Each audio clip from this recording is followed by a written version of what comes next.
Helmet awareness প্রোগ্রামের জন্য আমরা সবাই এখানে উপস্থিত হয়েছি। ত্রিপুরা রাজ্যে যে আজকে আমাদের মূল উদ্দেশ্যটা হলো, আজকে 2রা অক্টোবর এমনিতে মহাত্মা গান্ধীর জন্মদিন তথা অভিযানের আজকে প্রবর্তকের।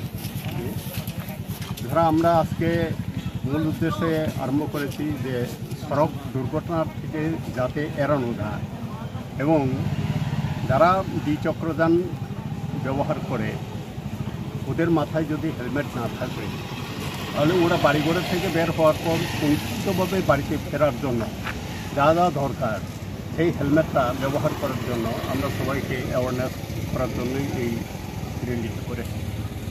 আমরা আজকে তলাবিল থেকে আরম্ভ করে এই শরৎ চৌধুরী হয়ে এখন এই লাবণ্য চৌধুরী স্কুলে উপস্থিত হয়েছি।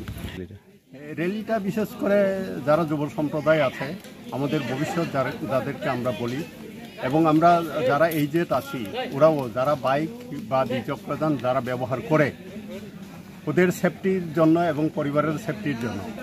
যেমন উদাহরণস্বরূপ আমি যখন বাড়ি থেকে বাইরে হই তখন যদি হেলমেট পরিধান করি তাহলে পরে আমি সুস্থভাবে সেফভাবে বাড়িতে আবার ফেরত যেতে পারবো। সেই হেতুই কিন্তু আমরা এই অ্যাওয়ারনেসের জন্যই কিন্তু আজকে এই রিলটা করা হয়েছে। হ্যাঁ, আমরা কিছু হেলমেট দিয়েছি। যারা রাস্তাতে বেরিয়েছে কিন্তু হেলমেট নেই তাদেরকে আমরা 3-4টি হেলমেট এখন পর্যন্ত আমরা প্রদান করেছি, আরও দেব। এখানে উদ্যোগটা হলো আমাদের বাইজালবাড়ি পিএসের ওসি সাহেব তো আছেনই, এছাড়া আরক্ষা দপ্তরের সেই পরিবহনের ট্রাফিক বিভাগ কোয়াই এবং আমাদের ওয়েস্টার্ন পার্টের কোঅর্ডিনেশন অফ ক্লাব সোসাইটি যৌথ উদ্যোগে আমরা এই প্রোগ্রামটা আজকে করেছি।